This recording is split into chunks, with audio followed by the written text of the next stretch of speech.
नमस्कार दोस्तों, नमः शिवाय। जीवन ज्योति चैनल में आप सभी का हार्दिक स्वागत करती हूँ।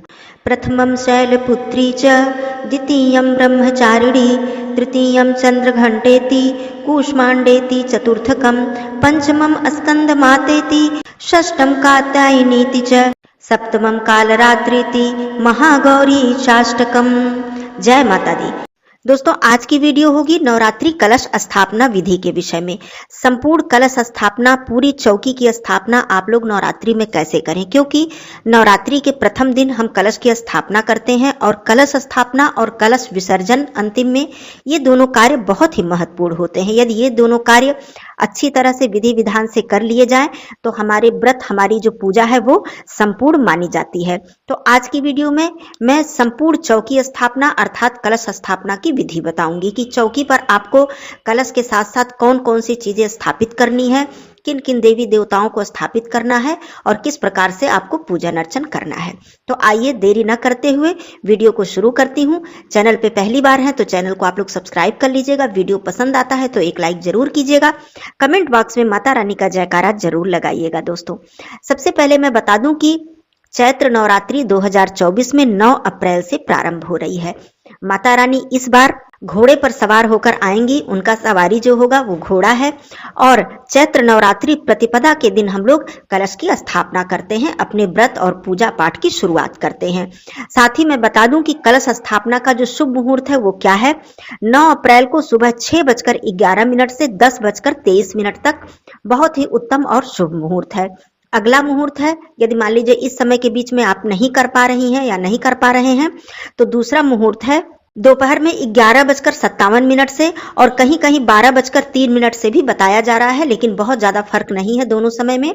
11:57 से लेकर 12:54 तक यह अभिजीत मुहूर्त है, तो इस समय में भी आप लोग कलश स्थापना कर सकते हैं। अब आइए पूरी विधि में शुरू से अंत तक आपको बताती हूँ। देखिए, कलश स्थापना के दिन सबसे पहले तो आप अपनी सामग्री इत्यादि की व्यवस्था पहले से ही कर लें।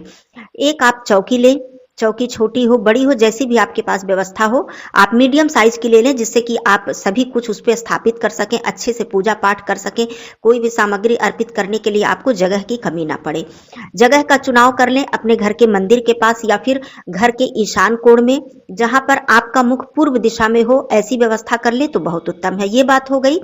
चौकी लेने के बाद आपको चौकी पे बिछाने के लिए एक लाल वस्त्र होना चाहिए, क्योंकि नवरात्रि है, हम माता रानी की पूजा कर रहे हैं और माता रानी को लाल रंग अत्यंत ही प्रिय है। लाल चुंदरी, लाल पुष्प, लाल सिंदूर, तो इस तरह से हम सभी कुछ माता रानी को अर्पित करते हैं। तो आप एक वस्त्र बिछा लीजिएगा। वैसे आप पीला वस्त्र भी बिछा सकती हैं।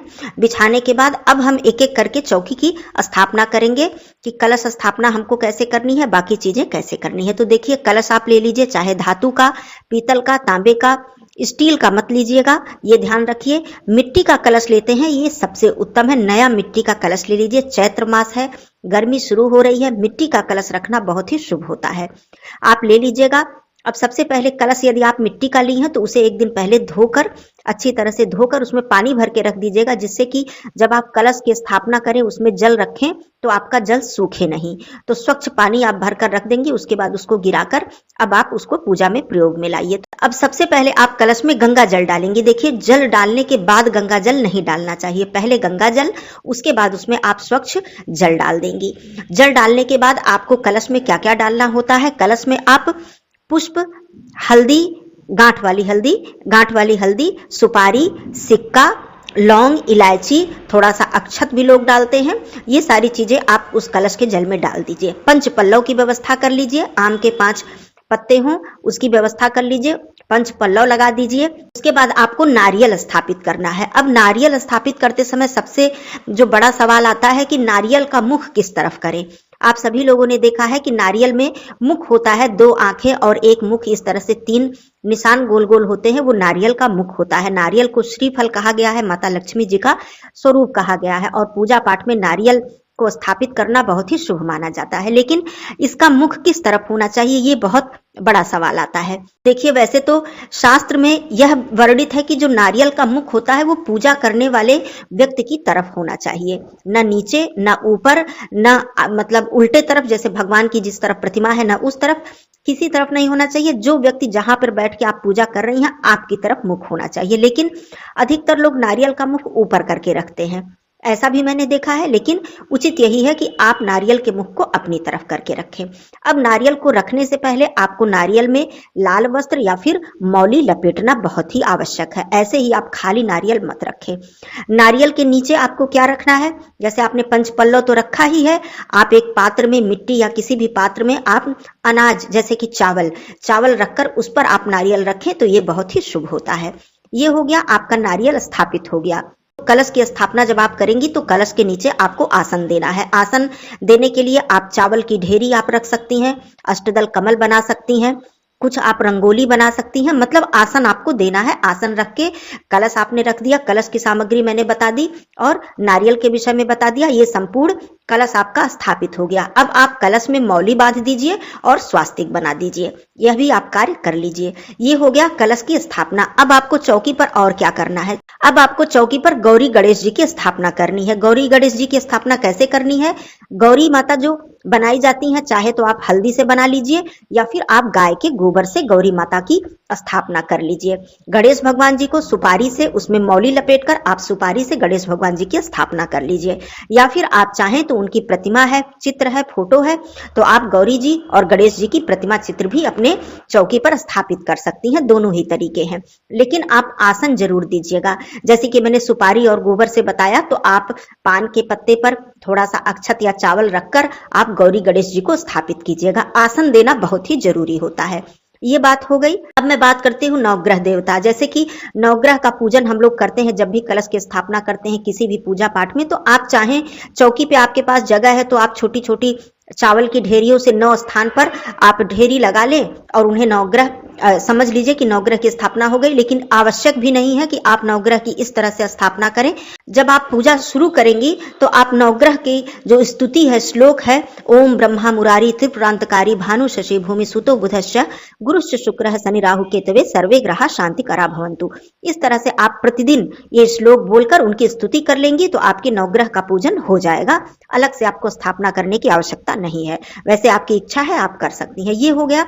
अब आप बारी आती है माता जी की चित्र, मूर्ति, प्रतिमा, फोटो जो भी आपके पास है उनकी स्थापना करने की। तो आप जैसे सारी चीजें आपने चौकी पर रखी, अब उस चौकी पर एक छोटी सी कोई चौकी या आसन यदि आप देंगी, उसके ऊपर माता जी की प्रतिमा रखेंगी तो ये बहुत ही उत्तम होगा। तो चौकी पर छोटी सी कोई चौकी, माता जी के लिए आसन आप दीजिए, उस पर एक आसन बिछाइए, मतलब लाल वस्त्र बिछाइए, थोड़े से अक्षत पुष्प उनके आसन पर आप डाल दीजिए, अर्पित कर दीजिए। उसके ऊपर आप माता जी की प्रतिमा जो भी आपके पास है, चित्र है, आप रखिए और उनको कलावा या फिर कोई लाल वस्त्र, चुन्नी जो भी आपके पास है आप उन्हें उठा दीजिए। इस तरह से आप माता जी की स्थापना कर लीजिए। तो आपके चौकी पर गौरी गणेश जी, कलश में सभी देवी देवता का आवाहन होता ही है। उसके बाद आपका माता जी की स्थापना आपने कर ली, तो ये आपकी चौकी की संपूर्ण जो है स्थापना हो गई। अब आप जब पूजन शुरू करेंगी तब आप पूजन कैसे करेंगी, किस तरह से शुरू करेंगी, कैसे पहले पूजन करेंगी, तो देखिए सबसे पहले आप सभी लोग जानते हैं कि गणेश जी की पूजा हमें करनी है। सबसे पहले गणेश जी की पूजा करनी है। वैसे अगले वीडियो में मैं संपूर्ण पूजा विधि बताऊंगी, लेकिन इसमें कलश स्थापना विधि मैंने बताया, लेकिन पूजा मैं बता दे रही हूँ संक्षिप्त में। फिर मैं बताऊंगी विस्तार में आपको पूजन कैसे करना है। तो सबसे पहले आपको गणेश भगवान जी की पूजा, माता गौरी जी की पूजा, फिर कलश में स्थापित सभी देवी देवता का आवाहन करना होता है। आवाहन करके उनका पूजन करना होता है, नारियल का पूजन करना होता है, आपने जो अखंड ज्योति जलाई है उनका पूजन करना होता है, फिर आप माता जी की पूजा करती हैं। तो इस तरह से बारी बारी से सबकी पूजा करते हुए, और ये पूजा आपको प्रतिदिन करनी है। अब मैं बात करती हूँ अखंड ज्योति की। अखंड ज्योति जब आप जलाते हैं तो अखंड ज्योति जलाते समय भी आपको बहुत ही ज्यादा ध्यान देना होता है। ऐसे ही नहीं आपने ज्योति जला दी। पहली बात तो बहुत से भाई बहन अखंड ज्योति जलाते हैं, बहुत से भाई बहन सुबह शाम पूजा करते समय घंटे 2 घंटे के लिए ज्योति जलाते हैं। लेकिन आपने यदि अखंड ज्योति जलाई है तो इसके लिए बहुत सारे नियम है। उसके लिए आपको बड़े साइज का दिया लेना होता है, चाहे आप धातु का दिया ले, चाहे आप मिट्टी का दिया ले। उसके लिए आप चिमनी की व्यवस्था कर ले कि 9 दिन तक आपका दीपक बुझने न पाए, उसमें कीट पतंगे, मक्खी, मच्छर इत्यादि न पड़ने पाए। चिमनी की व्यवस्था कर ले। बाती आपकी बहुत अच्छी तरह से, वैसे कहा जाता है 1.25 बित्ते की बाती होनी चाहिए या 1.25 हाथ की बाती होनी चाहिए, तो आप 1.25 हाथ की बाती की व्यवस्था कर ले। तेल पर्याप्त या घी पर्याप्त व्यवस्था कर ले। और जब आप अखंड ज्योति को प्रज्वलित करते हैं तो अखंड ज्योति को प्रज्वलित करने से पहले उन्हें आसन देना होता है। आप स्वास्तिक बनाएं, अष्टदल कमल बनाकर कोई आसन देकर आप वहां पर दीपक रखें और प्रतिदिन आपको अखंड ज्योति की भी पूजा करनी होती है। जब आप पूजा करेंगी तो प्रतिदिन आपको अखंड ज्योति की भी पूजा करनी होती है। तो इस तरह से पूजन करके अखंड ज्योति को प्रज्वलित किया जाता है। नहीं तो आप प्रतिदिन पूजा करने से पहले जैसे हम धूप दीप प्रज्वलित करते हैं, उसके बाद हम अपनी पूजा को शुरू करते हैं। तो धूप दीप प्रज्वलित करके माता रानी को पुष्प, सिंदूर, अक्षत इत्यादि अर्पित करते हुए सभी देवी देवता का हम पूजन करते हैं। पूजन पाठ करने के बाद नैवेद्य भोग प्रसाद अर्पित करने के बाद वहां रखने के बाद हमें जो पाठ इत्यादि करने हैं, मंत्र इत्यादि हमें जप करना है, वो सारे करके आरती करके हम क्षमा प्रार्थना करते हैं। इस तरह से हम नवरात्रि की प्रतिदिन की पूजा करते हैं। आगे मैं पूरी पूजा बताऊंगी। यदि आपने ज्वारे बोए हैं तो ज्वारे को भी जिस पात्र में आपने ज्वारे बोए हैं वो मां अन्नपूर्णा का स्वरूप है, वहां भी आपको आसन देकर ज्वारे का जो पात्र है वहां रखना होता है और उनकी भी प्रतिदिन आपको पूजा करनी होती है। पूजा विधि की वीडियो अलग से मैं दूंगी। तो इस तरह से आप अपनी संपूर्ण चौकी की स्थापना कर लीजिएगा। अब एक बात मैं और भी बता दूं कि जब आपने स्थापना कर ली, कलश, गौरी, गणेश सभी चीजें जो हैं, तो प्रतिदिन जब आप पूजा कर रही हैं तो इस बात का ध्यान दीजिएगा कि गौरी, गणेश जी और कलश को फिर हिलाना नहीं चाहिए। मतलब पूजन करते समय आप अक्षत, पुष्प, सिंदूर, चंदन सब कुछ आप अर्पित करेंगी, धूप दीप आप अर्पित करेंगी तो हिलने न पाए कलश, गौरी गणेश जी हिलने न पाए। आराम से बहुत ही आसानी से आप पूजन करें। इस तरह से इस बात का ध्यान देते हुए आप प्रतिदिन की पूजा करें।